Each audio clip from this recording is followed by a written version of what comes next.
Fala galerinha, tranquilos? Chegamos então finalmente à nossa última aula do ano, nossa última aula do bimestre, e é nossa aula de revisão, e como é a nossa aula de revisão, tem avaliação. Aqui embaixo na descrição já está o nosso segundo formulário do bimestre e último, né, formulário. Para quem ainda não fez o primeiro, lembrando, volta alguns vídeos atrás aí, na semana 4 de revisão, tem o primeiro, tem o vídeo e a primeira avaliação desse bimestre. Então, se você não fez, corre lá para fazer. E esse vídeo também vai à segunda avaliação. Lembrando que nós teremos apenas 2 formulários nesse bimestre. Tranquilos? E como a nossa última aula de revisão, a gente vai falar um pouquinho desse conteúdo que nós falamos na unidade 8 especificamente, né? Que foi a ginástica de condicionamento. Então a gente falou lá sobre os princípios da ginástica.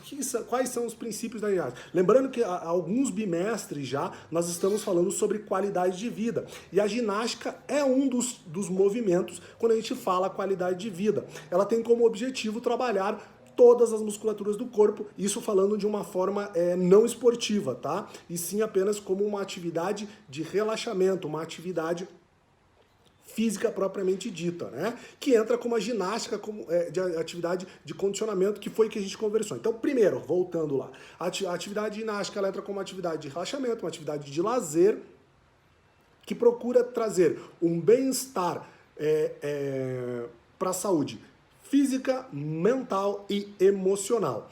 E depois disso também a gente conversou um pouquinho sobre a ginástica como atividade de condicionamento, que ela também pode ser, né? Então elas são divididas em alguns elementos. A gente tem a ginástica esportiva, a gente tem a ginástica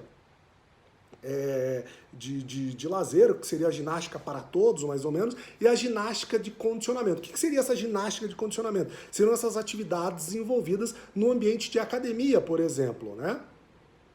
Então, essa seria uma ginástica de condicionamento, onde visa você se preparar para se condicionar a alguma atividade, ou até mesmo a ginástica, né? E as particularidades individuais que a gente conversou também, para que a gente possa fazer essa atividade de condicionamento, mas aí ampliando para outros tipos de atividade também de condicionamento, é muito importante que a gente entenda as particularidades de cada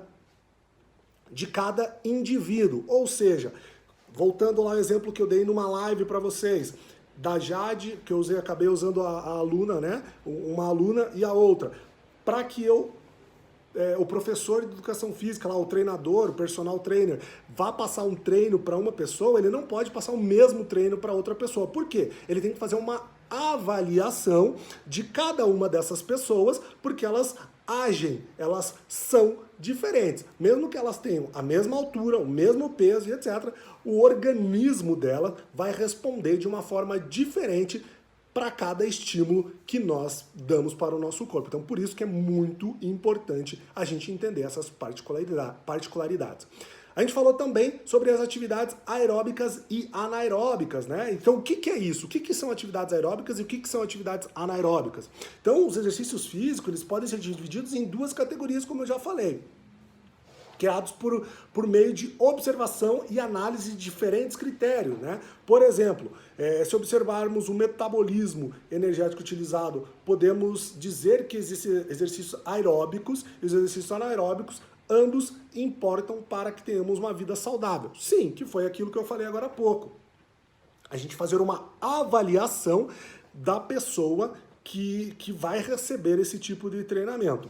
Então, se a gente quiser praticar os dois em conjunto, o exercício aeróbico e anaeróbico, terá bons resultados para a sua saúde, né? Pois os anaeróbicos eles podem ajudar na queima de gordura, né, excedente no organismo, e os exercícios anaeróbicos deixarão o seu corpo mais tonificados e firme. Ou seja, o aeróbico é onde eu vou ter uma queima de gordura muito rápida, que é aqueles exercícios para emagrecer, vamos dizer assim, né? E os exercícios anaeróbicos deixarão o seu corpo mais tonificado, que é o ganho de massa muscular, ficar forte propriamente dito. Então, a definição propriamente dita, então, exercícios aeróbicos são os de média e longa duração, né, praticados de forma contínua. Neles são utilizados principalmente oxigênio como fonte de fornecimento de energia, né, para as contrações musculares, exemplos como corrida, caminhada, ciclismo e natação. Já os exercícios anaeróbicos, eles são de grande intensidade e de curta duração. Nesses exercícios, então, o nosso organismo não utiliza oxigênio como principal fonte de energia, mas outros nutrientes. Exemplos de exercícios são a musculação, a ginástica localizada, o crossfit e por aí vai. Tranquilos então, galera? Essa foi uma pequena revisão para vocês poderem responder o nosso formulário que está logo aqui embaixo. Se tiver alguma dúvida ainda, dá uma folhada lá na sua apostila do quarto bimestre ou volte a algumas aulas anteriores aí, que todo o conteúdo está lá. Tranquilos? Tranquilos?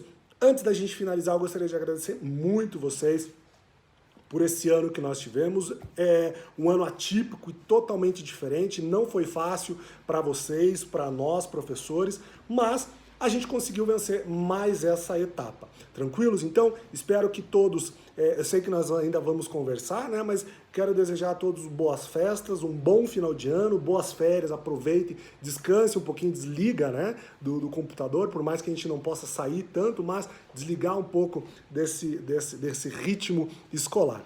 Tranquilos? Então, galera, até uma próxima, fiquem bem e fiquem com Deus.